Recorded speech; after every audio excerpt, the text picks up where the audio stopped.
Hey everybody, this is an awesome day from us here at the DVP crew.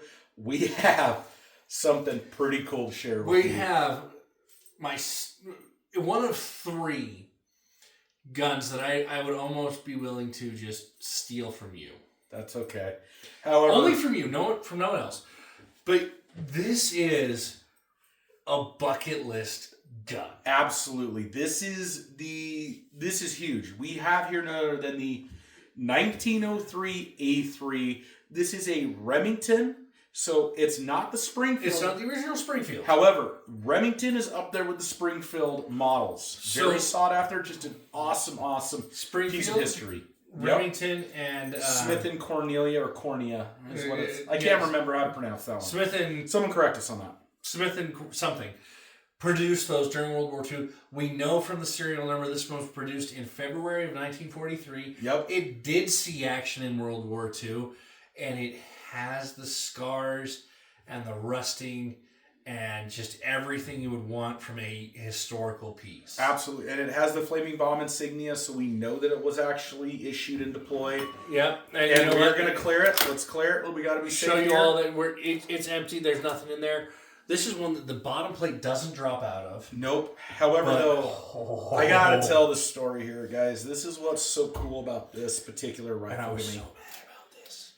However, when I was... Justin and I were both born in the 90s. And this is a rifle that I've wanted ever since I was a little kid.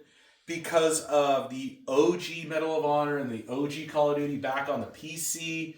back on the PlayStation. I mean, this was just the staple. And this was the OG rifle for just the first-person shooter genre. Absolutely. But not only that, just as we got older and started getting into history, just the historical significance and the reliability and the men and women that this rifle served.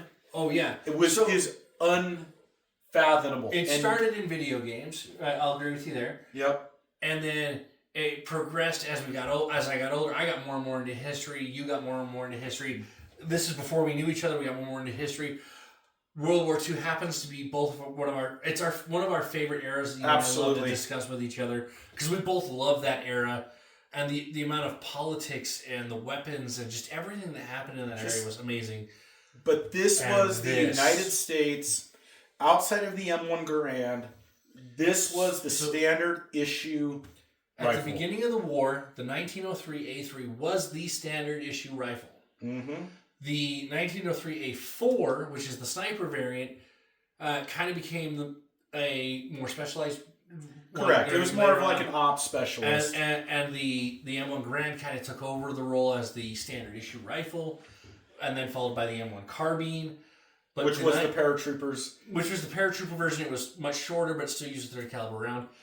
But this is where it all started. This even predates World War II. This is like a World War I. We do know how to... This is what's cool. Yeah, the 1903, it originally began in 1903. It's the World War I rifle.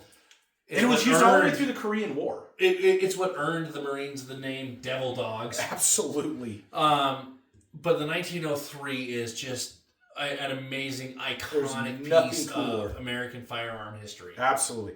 Here's what's cool about the open sights, though, is those open sights go to like 800 yards. I'm going to show people here. It's cool. So this peep sight here, actually, it's 100 yards, and then it goes all the way back to 800 yards, and you had to qualify like 500 yards with this thing when you enlisted in the military back in that era, and it would hit accurately. Well, and not only that, let's talk about that Mauser action, the ruggedness and reliability of this action. Okay. Second only, I think, to the Lee Enfield. Second, yes. In my opinion, second only to the Lee Enfield. That is the smooth action. It is beautiful action. I love that action. However, though, I would say its reliability edges out the Lee Enfield because you got to admit that safety, the bolt, like just the mechanics of this firearm, you're never going to see anything like it. And what we're talking about here, folks, is this one has... I'm going to close this a little. So it has the huge mechanical safety right here. Big old flap that is safe, half safe, full safe, or full on, ready to fire. And it actually says ready right there.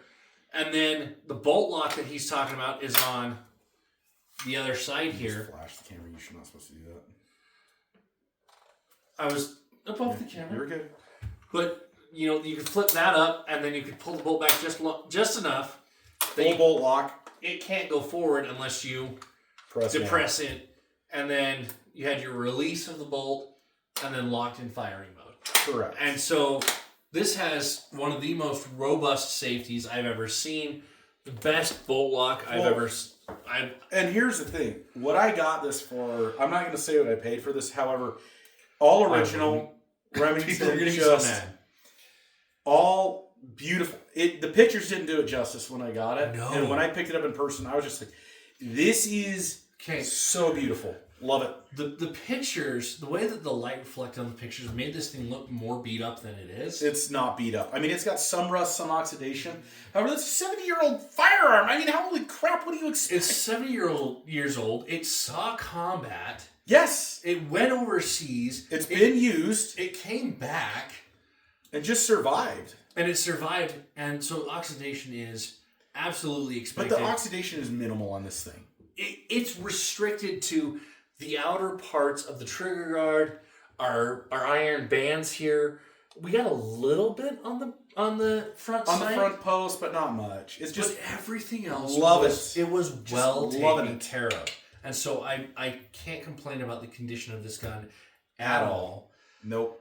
And it still fires clean and crisp. We're going to take it out in the field. Folks, it's been a blizzard today out here where we live. When I get back next, we are going to take this thing out. And we are actually going to run some drills. Like qualifying drills in the field with this thing. We're going to look up some World War II Army, Marine Corps, Navy, whatever qualifying drills we can find that they use on this gun. The military would have to go through. We're going to see how we stack up against that. Yeah, I think we're going to suck. I think we're going to fail our quals, guys. That's okay. But this is just one that we have to because of how iconic just the it historical is. significance and out of respect to this thing. And I love this gun. Since you and I have known each other, the only gun I've told you that is my main bucket list gun. Was the M1 carbine. It was a 1903 A4. Yep. A BAR. Yeah. And then the M1 carbine. Those are my top 3 bucket list now on guns. the BAR, you got 20 grand. You want to write? No, I don't. And that's the thing is I haven't been able to find any of those guns that I can afford. However, a 1903 A3 from that period is phenomenal. And a Remington is just beautiful. Anyway, folks, let us know your thoughts on this, but we had to share this with you. As always, from us here at the DVP crew, never drink and drive. Never mix your guns and your alcohol. We'll see you guys back here next time on Double Barrel Podcast. Have a great night, folks. Love y'all. Bye. All right, let me get the next beast up here. Yeah. You know what's sad?